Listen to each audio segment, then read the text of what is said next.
Birds of Prey. We just got out of it. Yeah, we did. All right, let's go into this. Let's go. All right, so let's go. Birds of Prey. Margot Robbie did her thing. I've had fun with this movie so far. CJ, go ahead and go on. Like, you can drop the premise on what this movie's about.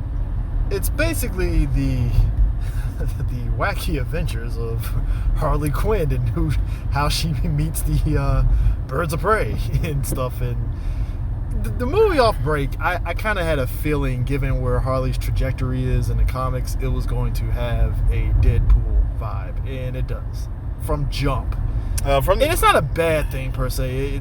It worked because, I mean, look, these DC movies ever since Justice League they've basically ran on their own thing and stuff. We've seen Aquaman, you've seen Shazam, you saw Wonder Woman 84 coming up. They're clearly got a different vibe and stuff that they're going for. So with this movie, it's a situation of they're going for the Deadpool vibe, and it works for the character. But the whole basis is Harley, she has broken up from the Joker, and with that, she loses all like the protection that comes with being the Joker's chick. Because if you are from Suicide Squad, if you kind of fuck with Harley and stuff, Joker will basically fuck you up. So she loses that, and essentially everybody's gunning for her that she's basically kind of fucked with, and it's actually pretty funny. I'll give the movie that. It actually is funny. And in the basis of that, she comes across Cassandra Cain, who ends up running afoul of Black Mass because she ends up swallowing a diamond, which basically has ties to Helena Bertinelli, who you know as Huntress. And that's how basically Huntress, Black Canary, Renee Montoya, and Harley and them come together because they got to help out Cassandra Cain, and shenanigans ensues essentially. So with that being the premise, I would say for the most part, this movie was shot very well. The action is very stylized. I like the Scott. This is just me. I like the Scott Pilgrim vibe I got from it, from an aesthetic point of view. Well, the visuals of it, Scott Pilgrim vibes. That's what I mean. From aesthetically, visually, we got Scott. I got Scott Pilgrim vibes, and like you said, the movie itself is like a DC Deadpool film with Harley Quinn. Yeah, and the soundtrack was definitely really good. I enjoyed a lot of the songs that they selected to be played throughout the movie. A lot of really, really good action shots. Just the timing and the pacing of the movie felt good to me. Of course, is this movie perfect? No, it's not perfect at all. I don't know. Okay, it's not perfect, but I was entertained. That's what it is. No, I'm entertained. Okay. This is okay. So I guess we can start from the top. Okay, so I thought Rosie Perez's Renee Montoya was actually pretty good. Yeah. They do the whole joke of she sounds like an 80s cop cartoon. Right. Not when I say cartoon. Wow. 80s cop like show. 80s cop show, which I'm fine with and stuff. I don't feel they necessarily bastardize Renee Montoya. She's a detective. She does her job. That's Renee Montoya, and stuff. With Black Canary, I felt Journey Smollett did a pretty good job. Juicy Smollett's sister. Sorry, it's just the first thing is like, oh, it's Juicy Smollett. Journey Smollett. She plays Black Canary. Does a really good job. She does have the canary cry. They do imply that. They show it, and it's good. It's great. Didn't really have a problem with her. I think they did a pretty good job with her character in the film. No complaints and stuff. I thought Huntress was actually pretty good because I got like crazy Batman vibes with her, which makes sense because she is like the vigilante that essentially is out for blood against the people that killed her family. So that makes perfect sense. Yeah, for good reason. Yeah, so it makes sense because she is that bloodthirsty. Now she's being that she's part of the Bat family in the comics, she evened out and stuff. She wasn't bloodthirsty, but she was kind of like a loose cannon and stuff, out for revenge. So it made sense in this movie that that's where she's at and stuff. And I thought that was interesting that they actually did throw that in there of her origin, so to speak, in this film. But yeah, I think the one gripe is Cassandra Cain. It's like if you don't know nothing about Cassandra Cain, you'd be like, all right, she's the prototypical little kid that we always see in the 80s movies of, oh, it's the little kid that's helping the adults. You gotta watch the kid, protect the kid. I mean, the kid gets in the wacky hijinks, you know. A lot of people short round from like Indiana Jones. Kind of. A lot of people are gonna have. I feel a lot of people are gonna have issue with it, as well as some of our podcast mates. It's gonna be after the movie. After they see this movie, some people might have a problem with her. Some people might not. I got like minor annoyances with her. But I cast it aside because I knew. But just like I just said, whatever. Like, you're there, you're not going anywhere, obviously. Yeah. So I mean, I felt that they could have did a bit better with that. But it's like with Cassandra. So Cassandra Cain is basically a character who is literally a fucking ninja. Like, she was trained by, is it Lady Shiva? Uh-huh. Yeah, Lady Shiva, and she was part of the Bat family. She was the new Batgirl. And yeah, she is fucking kick ass and take names. And in this movie, they made her a pickpocket, which I'm like, all right, fine. She ends up turning into like Harley's sidekick. I mean, that's not even a spoiler. That's just because both of them, the whole movies kind of revolve a little bit around those two ultimately, anyways. I mean, ultimately, you know that like, Birds of Prey are kind of like background. Yeah. Now, I looked at it like, well, okay. This is what you're going to do with the character. I know when it comes to DC live action films, they are always going to take something that people are used to and go a complete 180 with it.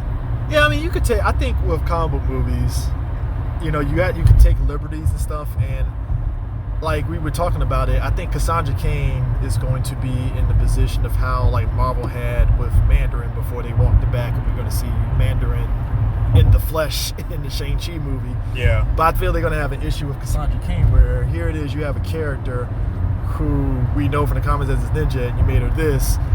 I don't know if they're going to have the ability to walk that back, and they're just going to have to line the bed that they keep, because from what my understanding is, the director was like, they just picked any old person to be this character, and I'm like, that's not a good way to go about this if you're going to really do this, but it is what it is, you just have to kind of accept it. And I mean, like I said, Marvel isn't immune to this. Like I said, with the Mandarin, and even with the Malekith, the Dark Elf in Thor Dark World, and the way his characterization was, got a lot of pushback and stuff. So I think with DC going forward, they have to find a way, like, if you're going to do these characters, you have to make sure, like, to at least keep the essence of the character there if you're going to make those changes, So, Victor Zsasz, I actually did like him. I liked him. I wish they could have did more with him. But he's still the crazy fucking psycho that cuts people and shit. Yeah, so. I mean, there was that. I mean, you saw that. Hey, it's Victor Zsasz. He's on edge. Yeah, but I mean, we got about maybe 50%. Yeah, it wasn't full tilt like Batman Arkham in the comics where he is like full tilt like I'm a serial killer and I will fuck you up. Like we didn't get. But it's not the movie ain't about him. So it's like you have to again. I can concede that, but at least I can say the movie at least kept the essence of that character there. They did. Black Mask. Okay. So I know of Black Mask.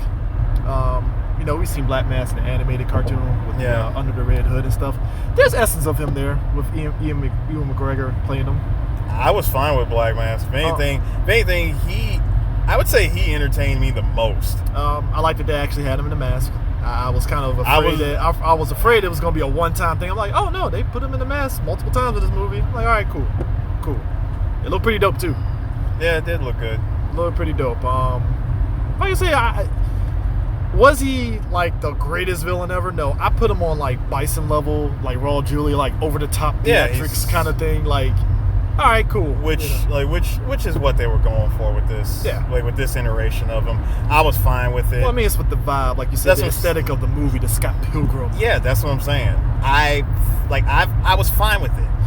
He's like old boy in Scott Pilgrim. That's why I said I got Scott Pilgrim vibes. I forgot the name. He was freaking Gideon. Yeah, Gideon. That's all he really was. Gideon, except his black mask. Yeah.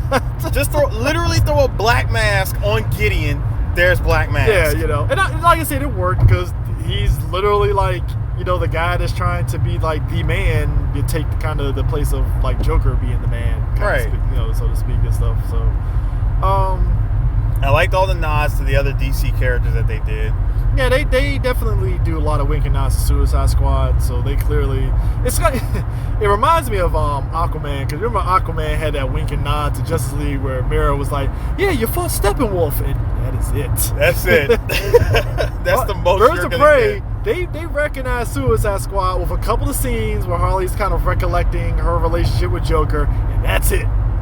Well, in the case that had all her stuff from Suicide Squad. There was a case that had all of her stuff, and there was also her telling telling Cassandra, was it the rules of how to of what it's like to be her? Yeah. The step by step that she gave her, and I'm like, oh. Not only are you giving pretty much the freaking biography on you, but you're dumping you pretty much gave her an entire info dump on your lore. Yeah, and that's the thing. It's like you're kind of like, again, it's Harley Quinn.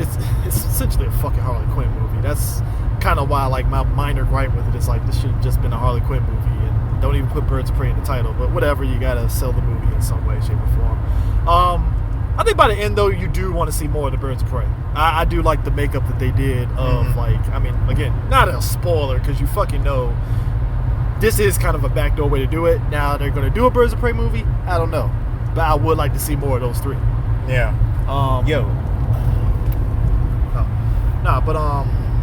Yeah, I don't know. Like I said, I came out of the movie like, it was fine.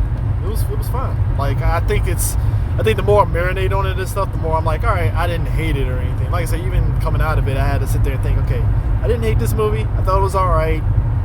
You know, they could tighten up certain things and stuff, but like I said, they got the action right when they needed to get the action right. I will say that, because that was my fear too. Like the way that they actually show the wide shots with Journey and all them fighting all those guys and stuff. I was like, all right, that's actually pretty dope. You know, so more of that, please, DC. But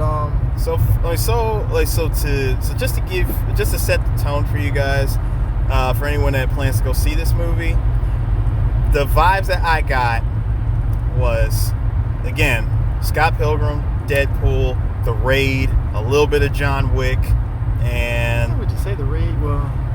Come on, man. Okay. Like I said, this is from me. Oh, okay. Like, from my perspective, I got those four movies. I got the vibe of those four movies in this movie. Okay, fair enough. And it's not a bad thing. It's a good thing. I enjoyed it for what it was. Yeah, that's why I came out of it. I came out of it like, I'm not... Put it this way, I think there are going to be a lot of people that are Birds of Prey fans that are going to probably enjoy the movie for what it is and stuff. Me, I enjoyed it. Like I said, I came out of it at least enjoying it. But like I said, I had gripes with it to a degree, but it wasn't enough to like, oh, fuck this movie or anything like that. You know, because trust me, it takes a lot for me to sit there and say fuck you movie before I'm like, I check out. You know, right? I'm trying to think, I think BVS I kind of checked out and said fuck this movie at certain parts, but I mean, that was just me kind of going into it already like, oh boy, here we go, Zach, what are you gonna do? You know, so, but I think with this one, they definitely got something on their hands. I'm hoping that they can at least build off this. So, yeah. I'm sitting at a solid 7 on this. I'm gonna go going 7.5. Okay. So yeah, definitely. It's going. I mean, from what I'm hearing, it's actually open pretty huge this weekend. So we'll see. You know what though? We talk about dump months in movies and stuff. I gotta say, man, The Gentlemen, Bad Boys for Life, they surprised the fuck out of me of how good these movies are. I will admit that. At least on an entertainment level, they like Bad Boys for Life. I'm sorry, I'm still stuck on like that movie had no right to be fucking good, but god damn it was fucking good. Jesus Christ. I'm dead serious. I don't think I said that in the review. I was like, I really came to Bad Boys 3 like, all right, movie, just end this already. I'm like, I was fairly entertained. God damn. Yep. Holy shit. So, Gentlemen, it's Guy Ritchie. I mean, we got to talk about that at some point, but like, it's Guy fucking Ritchie. What are you gonna do? So, but yeah, 7.5. So, yeah, go check it out. Peace. Done.